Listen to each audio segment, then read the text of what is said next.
छत्तीसगढ़ की राजनीति में इस वक्त एक बड़ी उलझन पैदा हो गई है। अप्रैल में राज्यसभा की 2 सीट खाली होने वाली है। इसे लेकर जोड़ तोड़ की राजनीति शुरू हो गई है। सभी नेता अपने अपने जुगाड़ में लग गए हैं। इन 2 सीटों में से एक सीट कांग्रेस और दूसरी सीट भाजपा के खाते में जानी तय है, लेकिन इसके लिए दोनों ही दलों के बीच अंदरूनी खींचतान बढ़ चुकी है।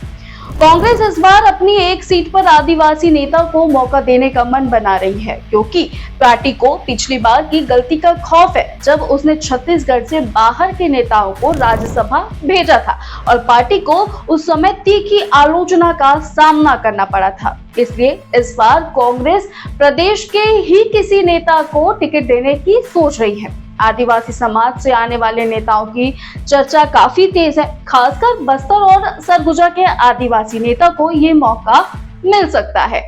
वहीं अगर बात भाजपा की करें तो भाजपा में अंदरूनी हलचल तो काफी तेज है। इच्छुक नेता रायपुर से लेकर दिल्ली तक दौड़ लगा रहे हैं। चर्चा है कि भाजपा भी आदिवासी या ओबीसी नेता पर दांव खेल सकती है।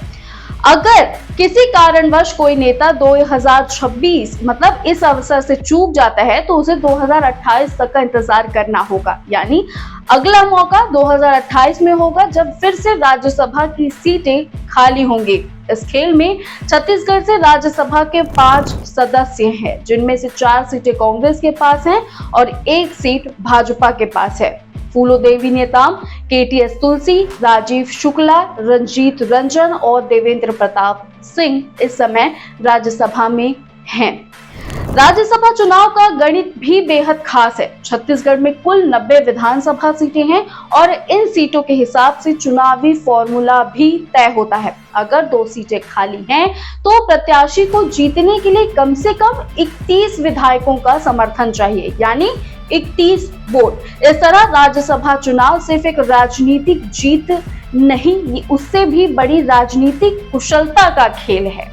तो छत्तीसगढ़ की राजनीति में होने वाली ये हलचल अब देखना होगा कि किस दिशा में जाएगी और कौन जीतेगा राज्यसभा की जंग। आपको क्या लगता है? कमेंट सेक्शन में जरूर बताएं और ऐसे ही अपडेट्स के लिए वैम छत्तीसगढ़ को सब्सक्राइब करना ना भूलें।